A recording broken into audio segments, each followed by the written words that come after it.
Okay, so today I'm going to be going through Joan of Arc, the board game, and more specifically, one of the only solo scenarios at the moment that we've got, No More Room in Hell. Okay, so it has been adapted, I suppose, and changed in the errata on Board Game Geek. But I'm going to go through how you set it up, how you play it. I really enjoy it.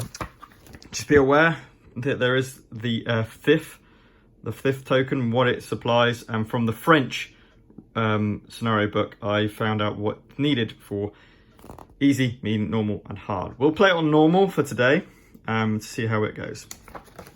So the first thing that you notice is there's 6 available sets of characters, and one of the first things is you choose 4 of the 6 heroes and their associated units. So for this case, I've got John Stewart and his bowmen, Robert Knowles and his halberdiers, Sigwin de Butterford and the Culverin, and William Wallace and his pikemen. So they're 4 I've chosen. Then you choose any bottom area to place these figures on. Now, it starts by the first 2 rounds, they're really going to be spawning in this area or the ruins. So it's good to have a presence near those 2 things. Then, as it moves on, we're going to start to spread out these spawn points of the undead. And basically, it's got a whole rule set and turn. It's slightly different. Plays the same basic rules and mechanics as the normal game, of course. But there's a whole section where the undead move. And that's what I'm going to be going through today. So, first of all, I've got to decide where I want to go. The nice thing about the scenario, we got a hill straight off the bat. So it's a no-brainer, really. The great thing about John Stewart and his bowman is that if I show you his card, he adds a yellow dice to each unit, up to 2 of them, and there's 2 of them there. So they can sit on there.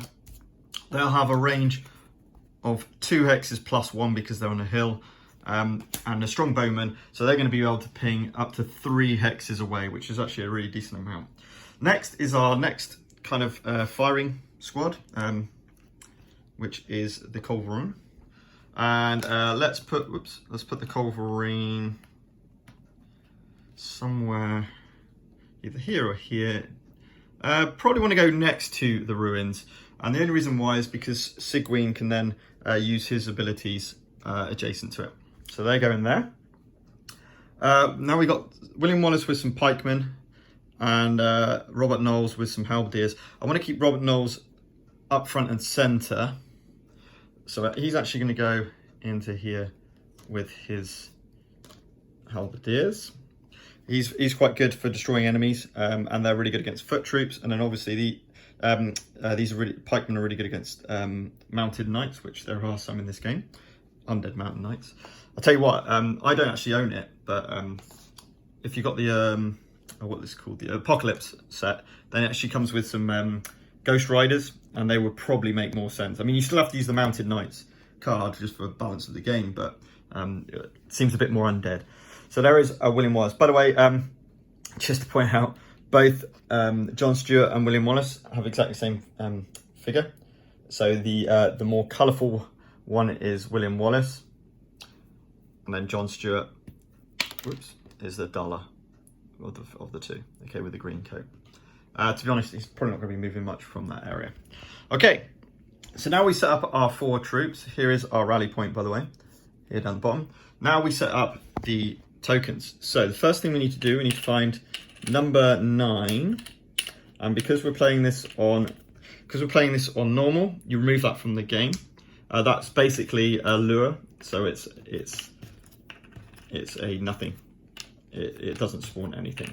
So we have 1 more lure, which is basically a blank, associated blank, which is the number 8. It's not a blank token as described in the rules. Okay, so you've got 1 to 8 here left over, and now we randomly place 4. 1 in the top area, the next one in this area, the next one in this area, and the final one in this area. Does that look right? Just want to check something. Cool. So these tokens only get flipped and spawned either when you are 3 areas away, and they trigger any that are 3 areas away, or they'll basically trigger automatically in the enemy's phase. Okay, but you won't have to move them. So that's really quite important, because once they have been revealed in their phase, they will activate and move. Whereas if it's not been revealed, you'll just reveal the token and you won't activate them. So that's quite important. So it's probably quite a good idea, because it's all about attrition. You're trying to go through these 5 round orders, okay, which I've shuffled up. If I show you on the book, it'll make a bit more sense. So you're basically going through these 5 round orders.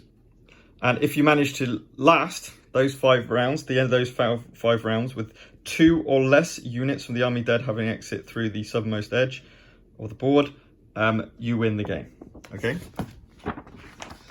So now we have everything set up. We have obviously your War Council and your Myth deck. Make sure you got your tokens handy, your dice, as per normal. And here are the enemies ready to spawn with their AI movement.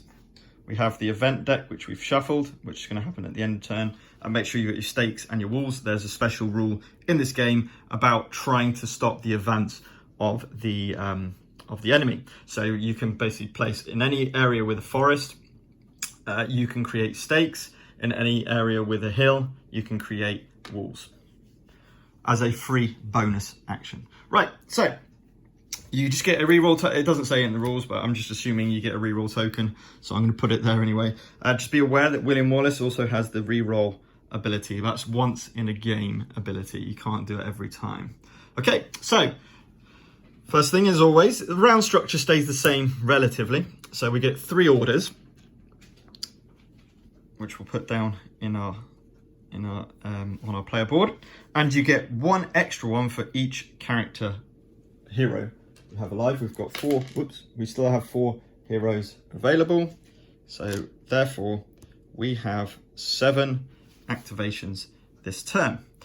We then move on to the War Council as per normal. We flip 3 of these. I mean, charge. Looks like it's charge, or more charge. There's some healing as well. But that's not going to happen this round. The way this works is you choose 1, just like normal, and get the benefits. Then, when you activate your first grey cube, basically, once you've done your first activation with the grey cube, you can choose another one, but it can't be the same one. Okay, so effectively you're getting 2 War Councils each round. So I'm just going to choose the... oh, sorry. And also, I just realised these are the same. So as per normal rules, just draw another one. So we haven't got any legendary points, so this is going to be a bit pointless. Let's do this one to grab just a charge cube. Okay. Next, it comes on to our round. Okay, so we do our whole activation turn first, and then it's going to start to go with all of these undead. Remember, 3 areas away.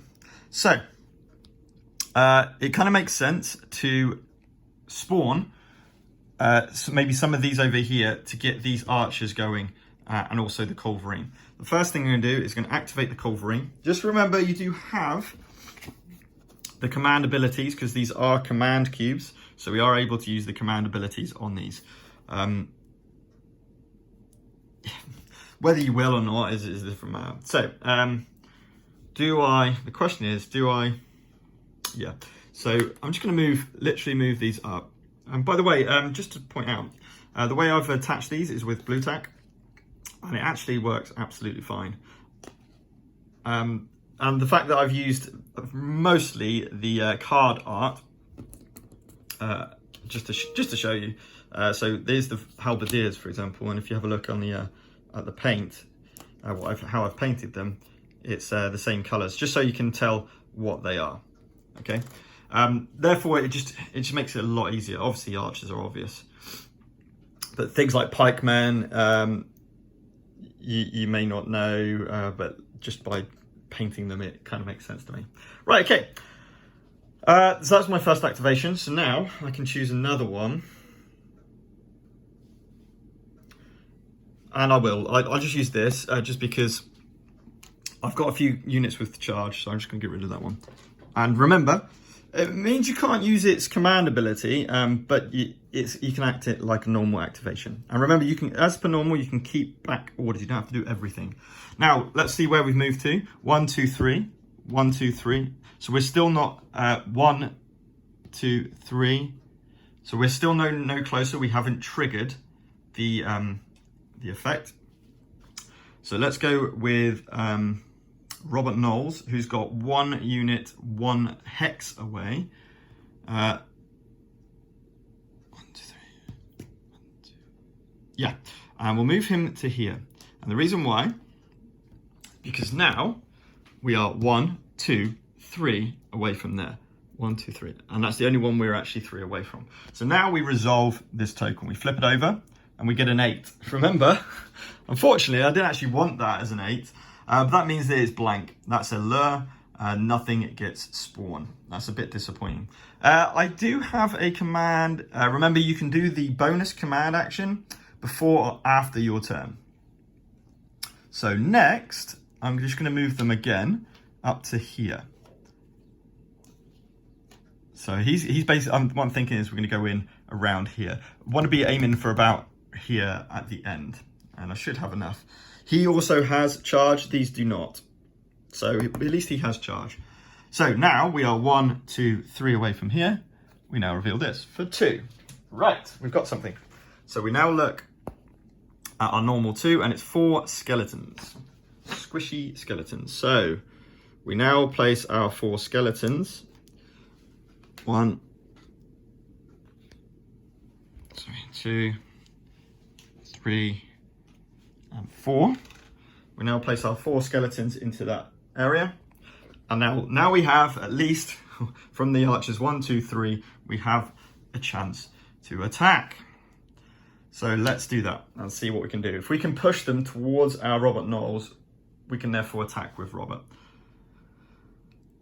Okay, so we're attacking with these. So normally they would have 2 yellow dice in attack each, but they're going to get an extra 1. So that's actually going to be 6 yellow dice. The thing with this game, you really need more than the 5 dice they give you because it happens all the time. So normal rules for attacking apply. Roll the dice first. Wow, I'll get that in a second. Right, so 3 blanks.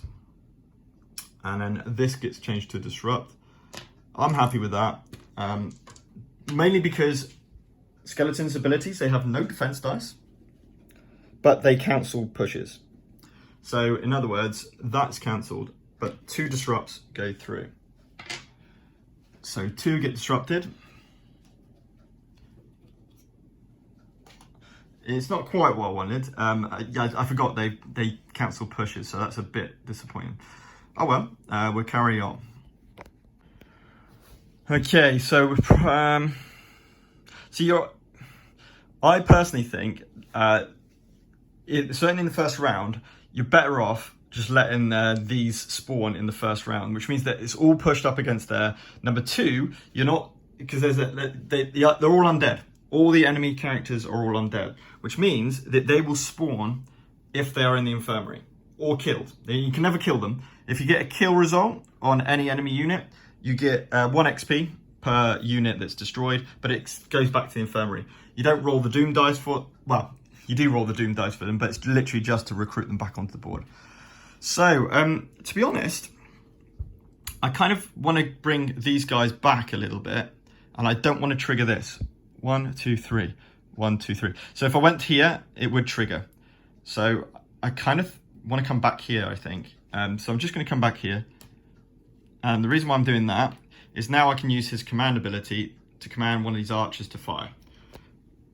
Because it's 3 yellow dice, it's pretty strong. It's 1 disrupt, I'll take that. Which means that another one of these is going to the infirmary. Okay. And I'm going to leave it there. So I'm going to save these cubes. And then we'll take it from there. So what happens next? Oops, excuse me. If you have a little look. So we've activated players' units. Now we remove all orders from the board and activate the Army of the Dead. So take all the orders off the board.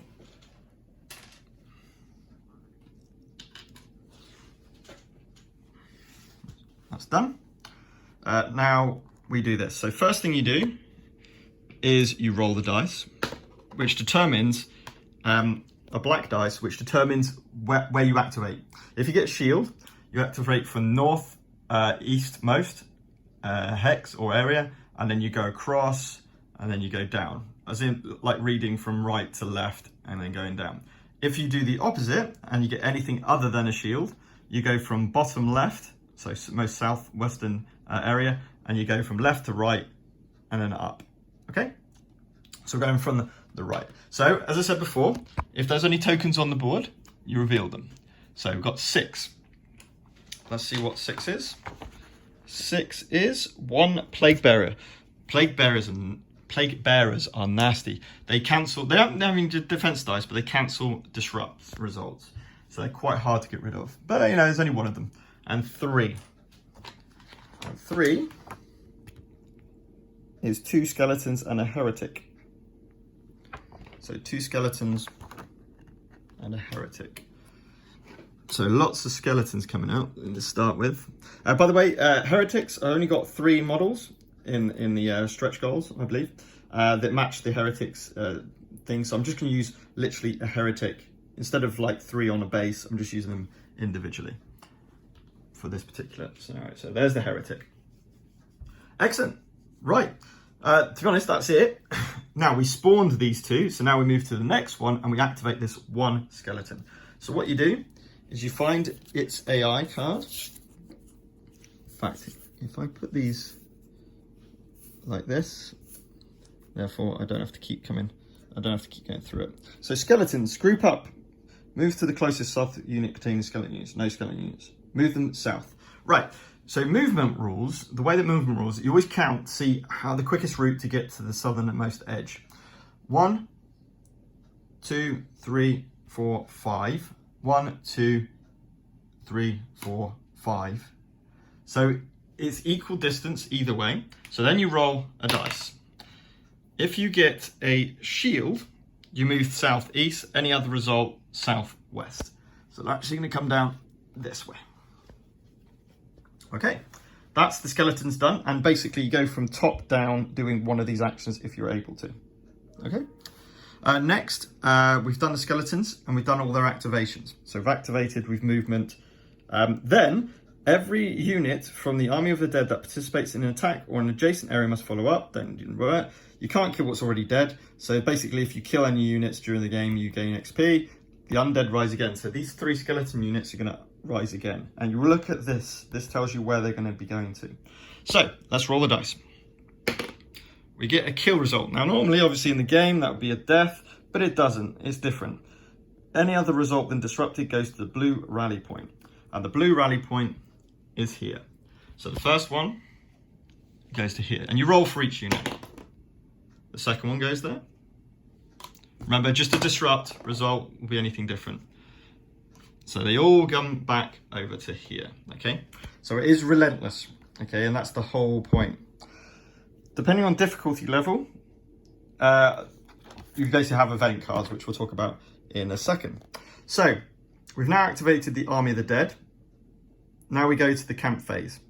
Check stakes and walls. Basically, as a mechanic, that if you've got enemy units that are adjacent to those stakes and walls, they might break them down. Because the whole point, it doesn't actually specifically tell you this, but I presume that stakes and walls stop the movement. They can't move through them, basically. And you get the normal effects of stakes and walls. So they're basically trying to destroy them. There are no stakes and walls at the moment. So now we draw an event card. And then we do the dice rolls. So we come to the event deck. We're doing normal, undead march. All units from Army of the Dead, please remember that's every unit on the board that's an enemy. Move 1 area south. After movement, activate all Plague Bearer units using their activation card. So, let's start over here. So they're going to move down. They're going to be down because there's only one option. These guys here, because it's equal number of squares to go down. They will roll. Remember, when they're rolling, if it's any other result than a Let's roll the right dice. Any other result other than a shield, they go this way. And this is the only way, event cards are the only way that heretics actually move. He's actually coming down this way. And then the plague bearers, again, will 1, 2, 3, 4, 5. 1, 2, 3, 4, 5. We'll do the same. They will come southwest as well. Then, as the card suggests, we activate all plague bearers. And the plague bearer says, attack. They're not adjacent to anything, so they're going to move one area south. So they come down. So they're all starting to converge down on us now. It's all right. It's not horrendous. It's not a horrendous turn. How other things are going to go. Now, if we had any people in the infirmary, re-roll the doom dice, but that we haven't, and that's the end of the round. Now, at the start of the next round, so start of round 2, we place the remaining 4 tokens. If there are any that are 3 away, we immediately resolve them. So that's going to be this one. And that's it. Because we move back, I didn't realise this, but because we move back, we actually don't trigger. So 1, 2, 3, this is the only one that triggers, and it's a 7. So then before we go back to our book, we look at 7. It's a fair amount. So we get a ghost, another skeleton, and 2 heretics. So that's a busy thing. However, they are in range of my things, but they do get a reroll in defense. Okay, we'll see how that goes. Okay, so now on round 2, it's this, just to point out, you want to be looking at where they could rally so you can plan appropriately. So again, this round, any rallying enemies come back to the board. We'll either go to that blue area or the ruins. When we get to round 3, it starts to get harder, a lot harder. Okay. So, we're back to the start of the round. So the first thing we do is look at a card.